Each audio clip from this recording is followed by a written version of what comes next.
Assalamualaikum warahmatullahi ta'ala wabarakatuh. Waalaikumsalam warahmatullahi wabarakatuh. Alhamdulillahi rabbil alamin wa bihi nasta'inu ala umuri dunya waddin. Wassalatu wassalamu ala asyrafil anbiya'i wal mursalin Muhammadin wa ala alihi wa sahbihi ajma'in, amma ba'd. Qala Allahu ta'ala fil Qur'anil Karim wa huwa asdaqul qailin. A'udzu billahi minasyaitonir rajim. Bismillahirrahmanirrahim. Wal 'adiyati dhabha. Al-ayah.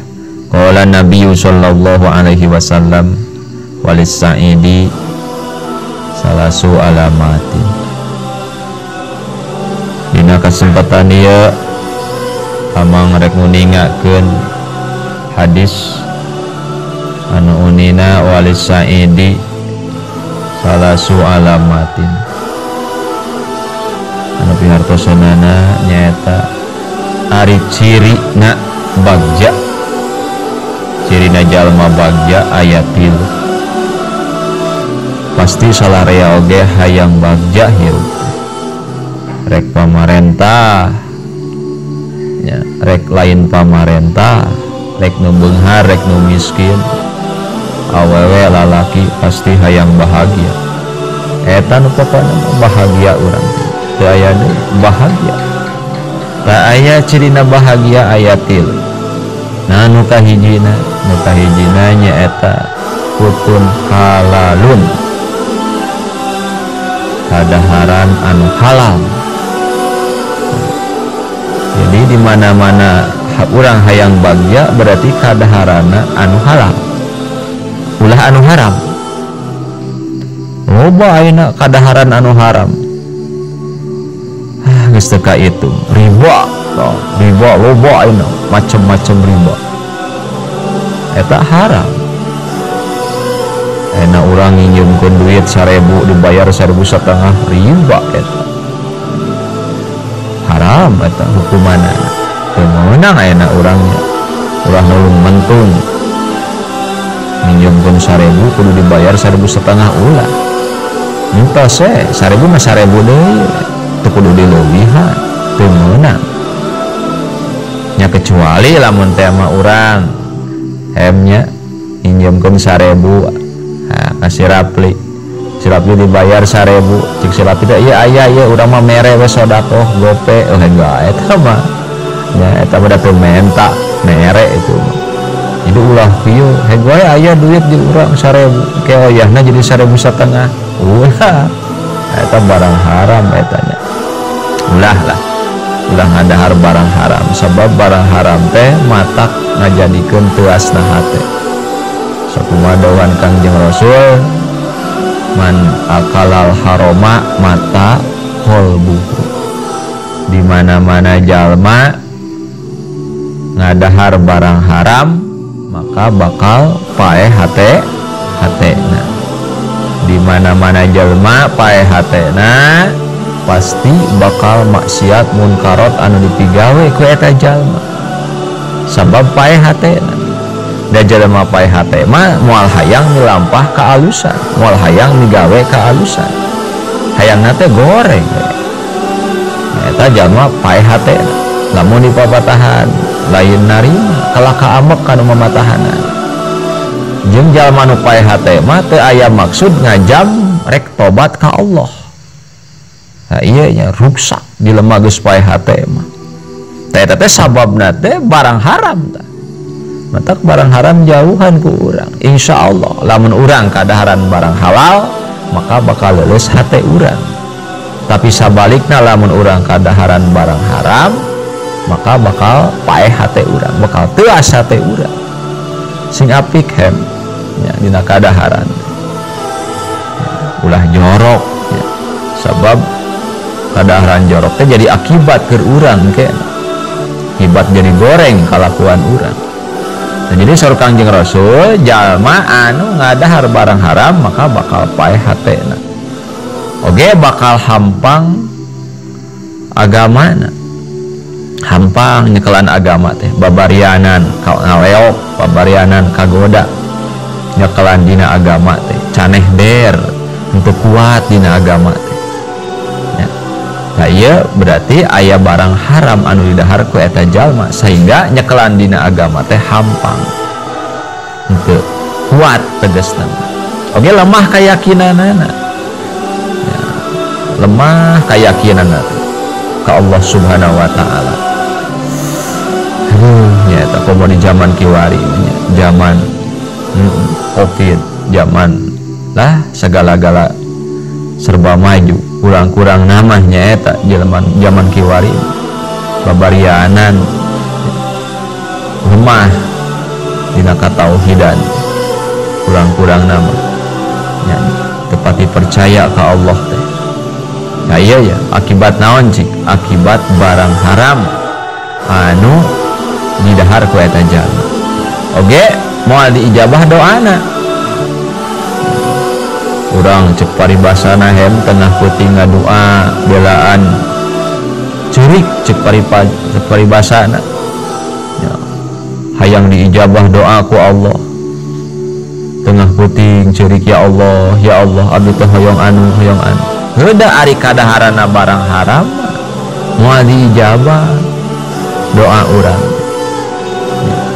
ya, iya. Jadi jalma anu ngadahar barang haram teh bakal naon, bakal paeh hatena, bakal lemah keyakinanana, bakal hampang agamana, moal diijabah doana jeung saeutik ibadahna ya, bakal kendul karena ibadah teh sabab aya barang haram, rupa-rupa barang haram lain mau wae ya, lain ngabegal wae, lain majak wae, lain rupa-rupa barang haram ya, rupa-rupa tetap jauhan sok sanajan sagede siki cengek cek paribasana barang haram tong dihakan, tong didahar akhirnya jauhan ku urang sabab surkan Rasul cirina jalma anu bagja teh nyaeta kadaharanana kudu barang halal.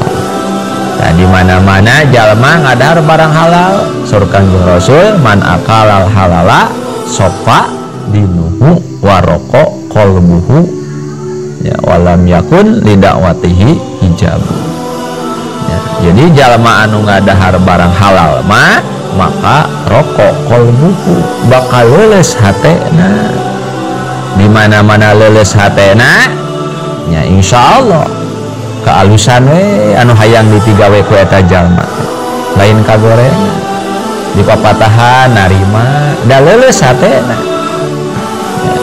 ya, ieu matak dan kade mah kudu leuleus hate teh papatah-papatah ti amang sok laksanakeun ya lamun maneh ayeuna henteu ngalaksanakeun sakumaha papatah amang berarti teuas hate maneh ya, tawas pada lamun urang ayeuna teuas hate ya cek tadi ge bakal cilaka. Jadi uih deui jalma anu ngadahar barang halal mah rokok kolbuhu bakal leuleus hate ya, oge bakal diijabah doana, oge bakal bersih agamana, bersih tina sifat-sifat anu goreng lah, terutama sifat-sifat bae dipuna tiba kana pamusyrikan insyaallah bakal dijauhkeun. Eta jalma anu ngadahar barang halal. Eta hiji tah. Kaduana ciri jalma anu bagja teh ya as-shalawatul khamsu ma'al imam.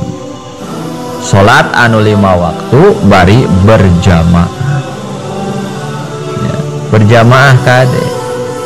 Ulah sampai ka salat sorangan. Salat sorangan sadarjah lamun bener. Itunya lamun teu bener awet berarti tak moal meunang sadarjah acan.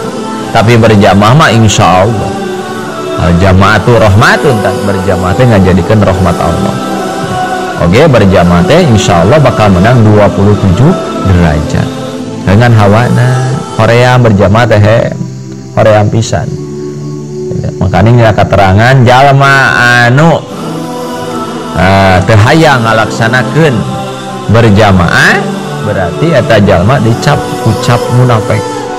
Jalma munafik eta teh qad abghadallahu nya anu nyatana benci Gusti Allah ka jalma munafik. Eta lamun teh mahem ya ente nya teh hayang berjamaah san atawa san teh hayang berjamaah berarti dicap munafik.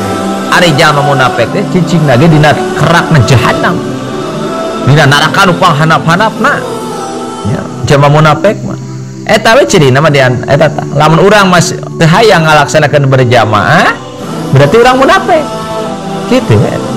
Memang seueur cirina munafik teh seueur pisan ngan diantarana nyata urang lamun teu hayang ngalaksanakeun urang berjamaah berarti urang munafik ya. Qad abghadahu Allah taala nyatana benci Gusti Allah, bendu Gusti Allah ka jalma anu munafik. Di mana-mana dibenci ku Allah berarti tempatna dina seuneu neraka.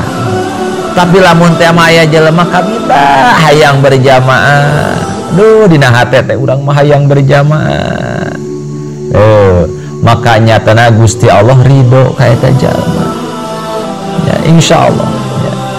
Maka ridho Gusti Allah ka eta jalma, bakal mika cinta Gusti Allah ka eta jalma ya. Qad ahabballahu ta'ala nyatana mika cinta Gusti Allah ka eta jalma.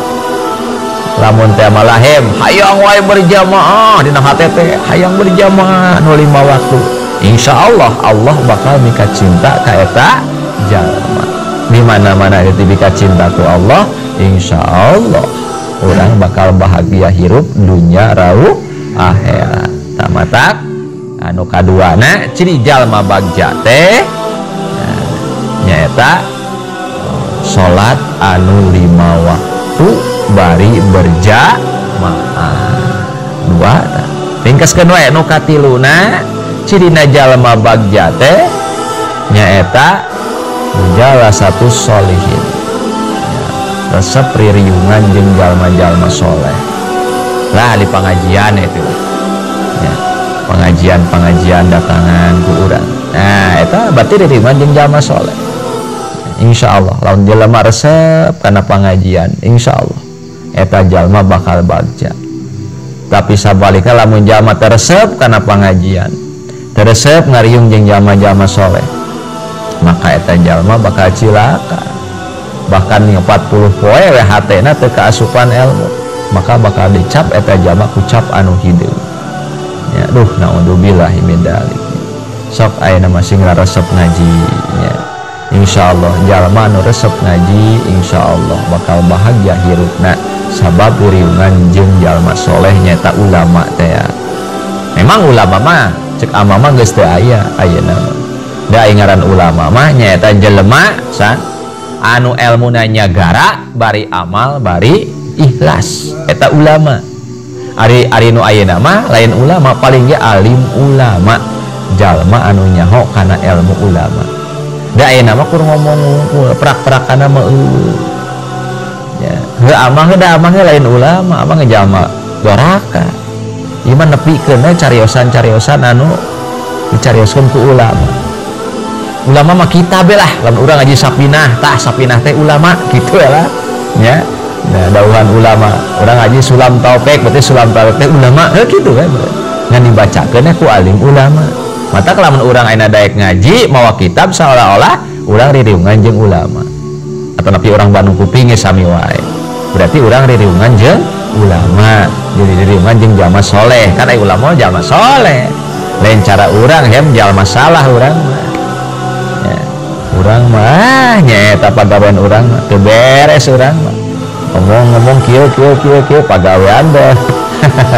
Nyaeta teu cerempan.